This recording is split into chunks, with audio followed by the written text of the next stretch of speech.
Me gustaría comenzar el tema definiendo de qué vamos a hablar el día de hoy, ¿no? El día de hoy vamos a hacer una introducción a los conceptos de lo que sería la geopolítica de la energía. Vamos a hablar de qué manera, ¿no?, se insertan los organismos regionales e internacionales en ese enfoque de geopolítica de la energía y de los recursos naturales. Cuáles fueron las motivaciones para una integración energética regional sui generis, como fue la que se dio aquí en el complejo hidroeléctrico del río Paraná, en la cuenca del Plata. Hablaremos justamente de esos antecedentes y de esos fundamentos a los que se refiere el uso de los recursos hídricos, recursos naturales o energéticos en esta cuenca, y en particular al río Paraná. Y de ello nos va a llevar inmediatamente a los antecedentes de la firma del tratado, de los tratados binacionales, pero en particular de Itaipú. Pero tienen mucha relación el tratado de Itaipú con el de Yacyretá. No en balde, ambos fueron firmados en un mismo año, 1973. Y finalmente vamos a terminar la locución de hoy con algunas consideraciones sobre el acuerdo tripartito, ¿no?, que tiene una importancia fundamental desde el punto de vista de integración regional en la cuenca del Plata. Fue el primer acuerdo sobre un aspecto concreto de utilización de recursos naturales dado entre tres países en la historia. Y mucha gente considera que es la piedra de toque para el Mercosur, firmado en el año 1979. Y es un acuerdo que en cualquier momento lo vamos a tener que revisar nuevamente los tres países. Y seguramente en las charlas preparatorias vamos a discutir justamente el por qué ese acuerdo tripartito debe ser revisado, ¿no? Muy bien. La primera pregunta que uno podría hacerse con relación a este tema de geopolítica es, bueno, ¿será que es relevante el enfoque geopolítico para intentar entender los proyectos binacionales? Es una cuestión evidentemente técnica y jurídica, ¿no? Muchos podrían decir, y financiera si quieren, ¿no? ¿Será que es relevante entonces? Miren, desde el punto de vista tecnológico, ya en la década de 1930, el mundo tenía la capacidad de construir turbinas de más de 100 megavatios, hasta 600 megavatios. Fue la década en que se inició una de las mayores represas del mundo, que es la del Gran Coulee, en Columbia, en el río Columbia, allá en el estado de Washington, no en Washington DC, en el estado de Washington, allá perdido hacia el noroeste de Estados Unidos. Una central que hoy día tiene cerca de 7.000 megavatios.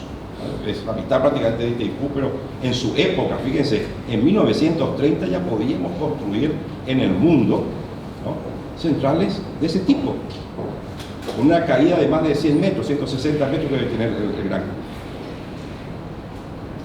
Poco después, para no ir muy lejos, la de Guri. En la década de 1960 comenzó la de Guri de 10.000 megavatios, ¿no? También con caídas muy elevadas, ¿no?, y turbinas tipo Francia. Es decir, la tecnología ya existía, e inclusive existía en Brasil, donde ya se habían instalado las Siemens a inicio del siglo XX. La Brown Boveri se instaló en la década de 1950, ¿no?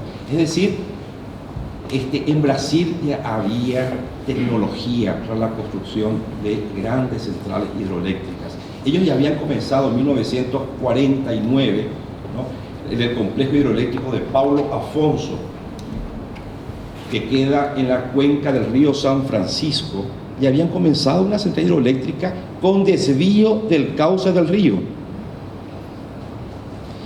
Y fue un ingeniero brasileño quien propuso cómo desviar el río San Francisco para construir la presa principal de Paulo Afonso I. Ahí es un complejo, 1, 2 y 3. Pero comenzó ya a fines de la década de 1940. Y el ingeniero que propuso esa técnica se llama Octavio Marcondes Ferraz, que después estaría muy vinculado a la historia de Itaipú y a sus antecedentes. Y había también tecnología, inclusive antes, gracias a la incursión de ingenieros norteamericanos en el estado de San Paulo, construyendo una hidroeléctrica bastante particular que quienes están acá, los ingenieros, conocen, que es la Henry Borden, aprovechando el cauce del río Piñeros, que desembocaba en el río Tieté, es decir, desde San Pablo hacia el interior de San Pablo. Y ustedes saben que San Pablo está en una meseta a 700 metros con relación al nivel del mar. Su puerto es Santos, hay 700 metros de diferencia. Por eso que uno, cuando va de San Pablo a Santos, tiene que bajar por los túneles y los puentes construidos, ¿no? Aprovecharon esa caída, ¿no?, de un río que corría hacia el interior, y fue un ingeniero, Billings, que supo cómo invertir el curso del río Piñeros, represar allí en la meseta cerca de San Pablo, en el ABCD paulista, ¿no?, y entonces a través de tubulaciones aprovechar el potencial hidráulico. Eso fue en la década de 1920. Entonces, y Billings también tendría mucha relación con Itaipú al inicio. Es decir, cuestiones técnicas no eran impedimento para pensar en un proyecto inclusive tan grande como el aprovechamiento del Salto al Guairá o del Salto de Acechiquedas, como le llaman los brasileños. Había cuestiones, por lo tanto, que no son técnicas, que no son jurídicas, pero que después resultarían en acuerdos, diríamos así, fundamentos jurídicos de todo este andamiaje que son las entidades binacionales, que tienen que ver con cuestiones políticas y geopolíticas. Y vamos a ver enseguida a qué nos referimos con geopolítica. Pero antes voy a provocarles a ustedes y decirles que proyectos como el de Itaipú y Aceretá en la década 1950, 60, inclusive 70, eran impensables desde el punto de vista político. En primer lugar, existía una rivalidad a la francesa-alemana. Francia es productor de hierro, ¿no?, histórico, antes de la Primera Guerra Mundial inclusive, ¿no?, y Alemania de carbón. Siempre fueron rivales en cuanto a economía, pero siempre fueron complementarios.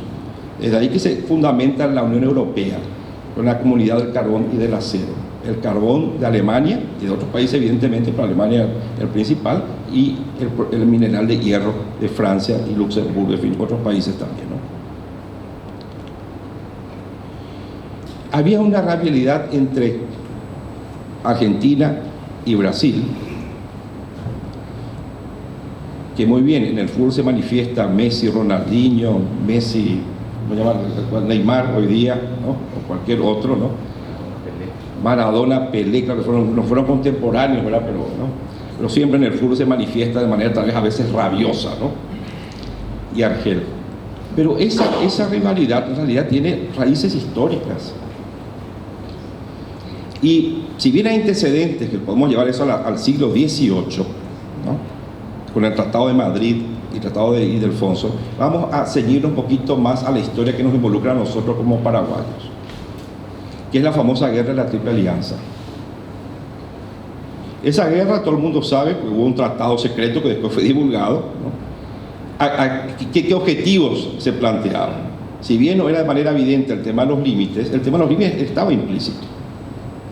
Tanto es así que en la posguerra, es decir, después de la guerra de la Triple Alianza, ¿no?,